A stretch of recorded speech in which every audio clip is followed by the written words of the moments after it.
We are down here in Goldsby, Oklahoma at Marcum's Nursery, and we're here to celebrate not only our 50th, but you guys are celebrating 50th as well, right? Yes, ma'am. Thanks for letting us join in. Hey, absolutely. Yeah, right. Thanks, and congratulations on your 50th as well. Well, thank you very much. It's been a long road, right? 50 years worth. Yeah. Tell me a little bit about how y'all got started in 1975. Well, just family farm and looking for another way to make some income. Yeah. And started planting, tomatoes and doing things like that and experimenting with greenhouses and growing hydroponic tomatoes and peddling them, and then went to growing hanging baskets, and and moved here in '82. Okay.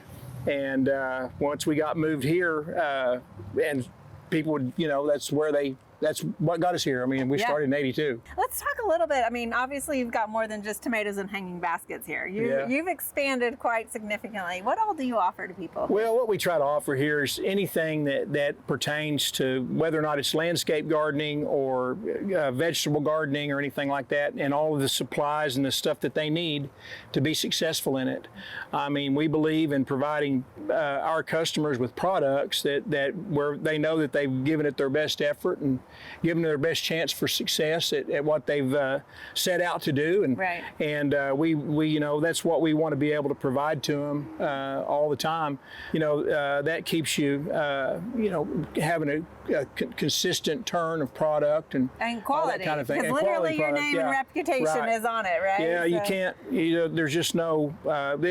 All those sources are highly vetted, and they've been. Partners of ours, for 25, 30, 40 years. Absolutely. So, yeah. So as somebody who obviously plants are a passion here, right? But you've kind of gone towards composting. I also have a fondness for soil. Yeah. So tell me a little bit about that. Just a firm belief that taking back to the farmer days, that having the right kind of seed bed and have the right kind of preparation of the soil and everything before you go and plant a crop, once again, to give it its best chance of success. Right. And so, we believe in making sure that our soils are correct and proper and ready to go plant in for that purpose. And so led us into getting into the compost business in a roundabout way, but we're in it now, and we really do enjoy what we've learned from it, really, as much as anything, because it's really a fascinating type of a science and stuff. But what it does is for our soils and how it regenerates them naturally and everything is really an impressive thing to see. It's it's how nature takes care of itself in a major way, and it's fun to be a part of that. Absolutely. Well, we were here, and it's kind of quiet because we're picked the hottest day, I think, to come to a plant nursery. But as we kind of come out of summertime, what can people start thinking about doing in their landscape? Well, that's one thing. We're a full-time nursery too. We're out here in the summertime right now, right? But right now though is the best time to start planning what your project's going to be. I would say to make sure that you don't overplan what you can take care of, right away, but get those projects planned out and everything, and then be ready to spring on it when it starts to really cool off here in the next couple of weeks. We're almost there. Right. And then it becomes a really advantageous time to plant plants of all different varieties. Now, people say on trees and everything too, but we like to say to plant those with a little bit more when they're dormant and everything, but to get prepared for that, but to do flower beds and everything in September and October, or to grow a fall crop of broccoli or something like that. It's a great time of year to do that. A lot of your perennials are good to get established in that fall time. And regenerating a lot of times. And you know how a begonia looks during the summertime here, but you, at the end of October you can't pull it up. Right. So it's one of those kinds of times and stuff. And of course annuals, right? You're probably going to have all the fall foliage plants to put out, your different mums and things like that as well, I imagine. Yeah, and constantly expanding our growth, our production of those types of things, where we've got good control over them here and know how to grow them,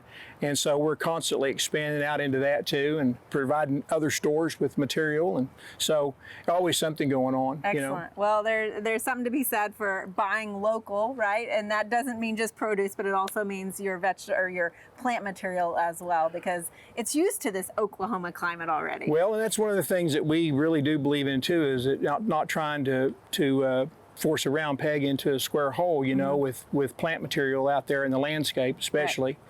Where, you know, there's certain things that do well here, and there's just certain things that won't do well here at all, you know. And so we try to steer our customers in a way to where, you know, hardiness means something, and lots of new cultivars out there and lots of different plants to experiment with these days. I mean, they're all over the place. Yeah. So makes it interesting to see different colors and shapes and of those kinds of things, and new plants too. Yeah, a lot of things going on in the nursery business right now. I mean, a lot of breeders are real busy, you know, working in the plant improvement business, I'll call it. But we'll see if it is in the long run or not. It is an exciting time to try yeah. some of those new plants. Right. So thank you so much, Monty, for sharing this with us today. Well, you're welcome. Thank you. Thank you. All right.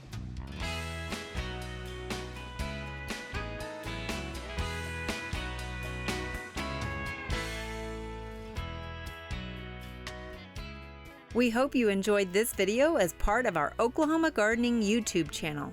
You can also find even more videos on the OK Gardening Classics YouTube channel. And join us on social media for great gardening tips, photos, and discussion.